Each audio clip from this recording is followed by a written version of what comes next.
titre des internationaux de France 2015. Runner-up of the 2015 French Open, Novak Djokovic.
Mesdames et messieurs, il remporte aujourd'hui son premier titre des internationaux de France.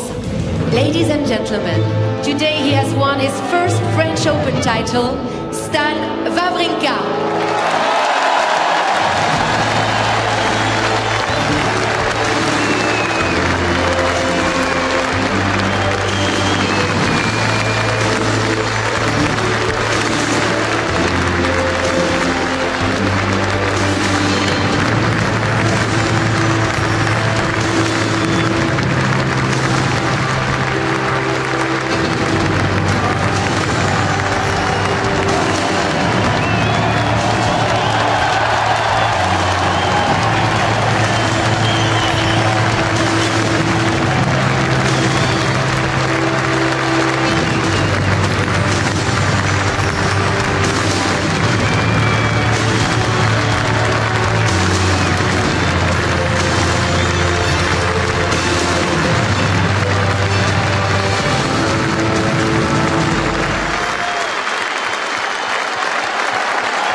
Mesdames et messieurs,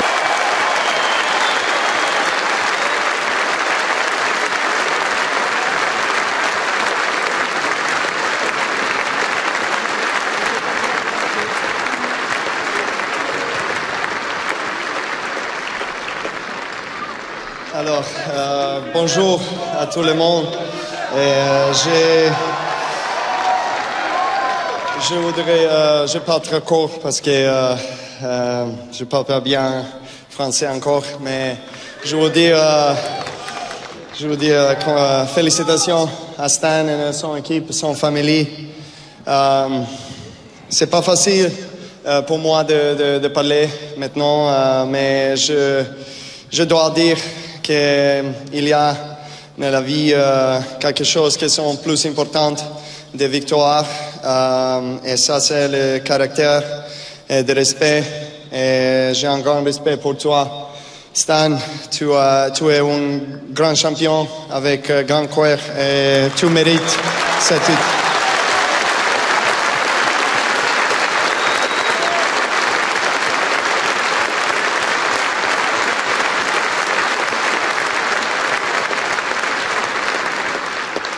Enfin, je voudrais remercier mon équipe, mon famille, mon femme, toute l'équipe pour le soutien.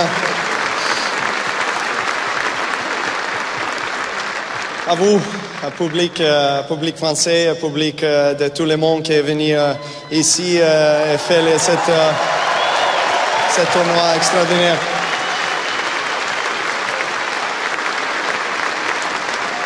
Et pour finir, je peux dire que j'ai continué à prouver de gagner cette trophée ici. Je reviens la prochaine année. Merci beaucoup.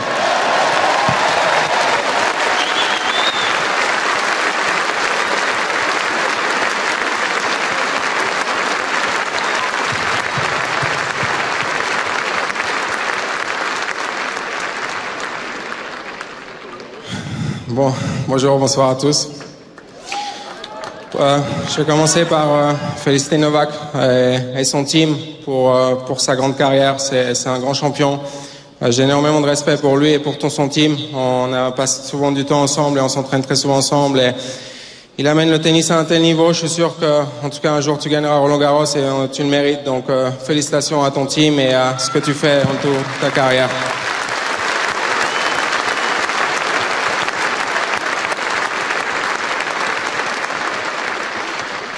Ensuite, j'aimerais remercier mon team qui est là derrière moi. Deuxième Grand Chelem, c'est quelque chose d'incroyable. J'ai une pensée particulière pour Magnus qui malheureusement a perdu la finale en tant que joueur et 2 fois aussi en tant que coach. Donc celle-là, elle est un peu pour toi. Enfin, tu la gagnes. J'aimerais remercier toutes les personnes qui sont venues, ma famille, mes amis, d'être présents aujourd'hui pour une finale. Ça fait plaisir. La dernière fois, c'était en Australie, c'était un peu loin, donc ici, c'est un peu plus proche. Merci d'être venus. Ensuite, je vais remercier toutes les personnes qui travaillent pour le tournoi, toutes les personnes qui gèrent sur Roland Garros. C'est toujours un énorme plaisir de revenir ici. Il y a beaucoup de personnes qui travaillent dans l'ombre. J'aimerais remercier aussi tous les ramasseurs de balles, les juges de ligne. Et aussi un grand merci aux personnes qui travaillent derrière, notamment celles qui m'offrent la possibilité d'amener mes amis, donc toutes celles qui travaillent pour les billets. Je vous remercie.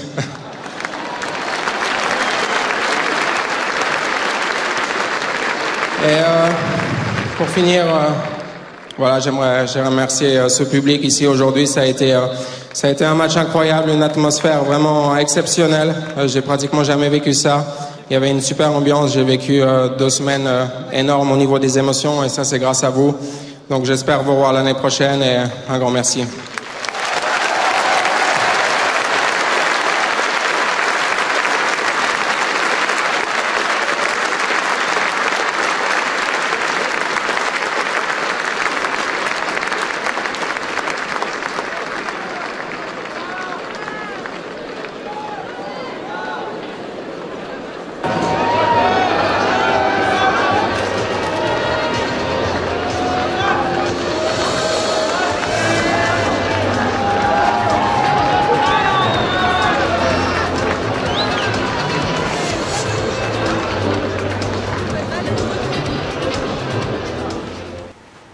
Hi, it's Bob Kraft of tennisministry.org, and I'm glad to be able to talk to you today.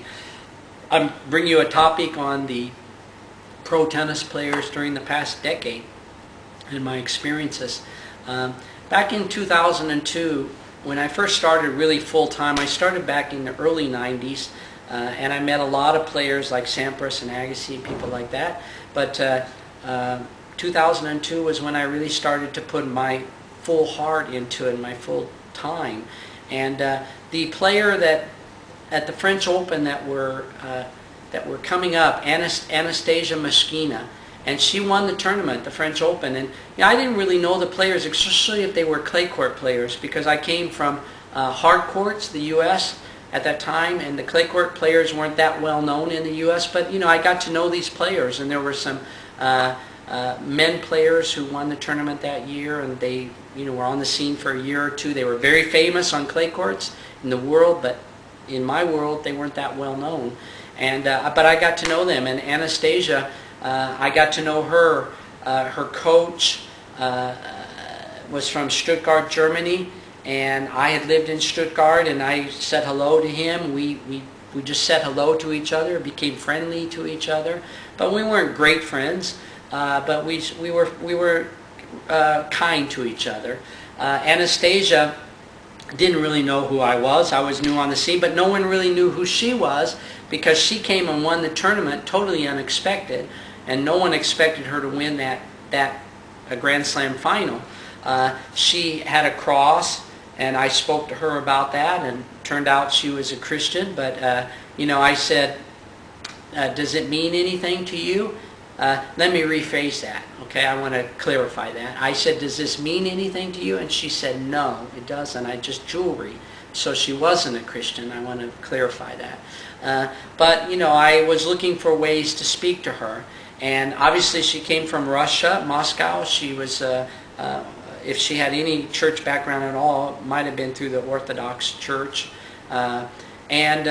So, what did stand out, what I learned from that, was that when she won the tournament, she was the darling. She was on all the magazines, in the press. Everybody said she's going to be... She ended up #1 in the world for a brief period of time because of her ranking points. And, she's on top of the world. There weren't that many Russian players that were #1 in the world before 2002. So she said, she told me, "I want to take my prize money, and her idea was she was going to be #1 for a long time. She was going to make a lot of money from tennis, and that she said she wanted to use her prize money for orphanages, because she had a heart for orphanages in her country, children without parents." And, I was very new at the game at that time. I didn't know too much about the Pro Tour. What happened was, what I learned from it, was that she was #1 just for a very, very brief period of time, and she disappeared. I mean, within a matter of a year to a year and a half, she was struggling to even play tennis, and she quit shortly thereafter the game. So here's someone who'd been all this adulation, and I saw it firsthand, and the agents chasing her, all of a sudden nobody wanted to talk to her, and she wasn't even on the Pro Tour. She never came back. And, it's kind of like everything we work for and everything we assume that things are going to be a certain way, but then they don't turn out that way, even if you're at the top of the world. And the good news about this is, through Facebook and some other things, I'm thinking maybe she accepted Christ, because I've seen some things where she's talked about her faith in the media, and that's not something she did before. I'm praying that she had that relationship, with that encounter with Christ face to face. Her coach, who had then moved on, they were a boyfriend and girlfriend at that time while he was coaching her. He then moved on, and he actually has told me that he accepted Christ. He went and taught in England, and now I'm not sure where he's at. And he and I had fellowship a brief period of time when I saw him at a tournament many years later. And so I think that's fabulous. I'm praying that he will grow and that he'll find a good home church. But these are all things that, this is the reality of life on the Pro Tour. And sometimes we think that we have a goal to be the best, and we maybe even are the best, but things aren't. We can live in a make-believe world in our head as to what the world is going to be like, and we can create it. We can seemingly create it, but actually it's not that way. What goes on sometimes is out of our control, and you have to be prepared to handle that in your own life. And having a good solid rock, which is a faith in Jesus Christ, which never changes, is the rock of salvation. That is so helpful during the highs and lows of your life.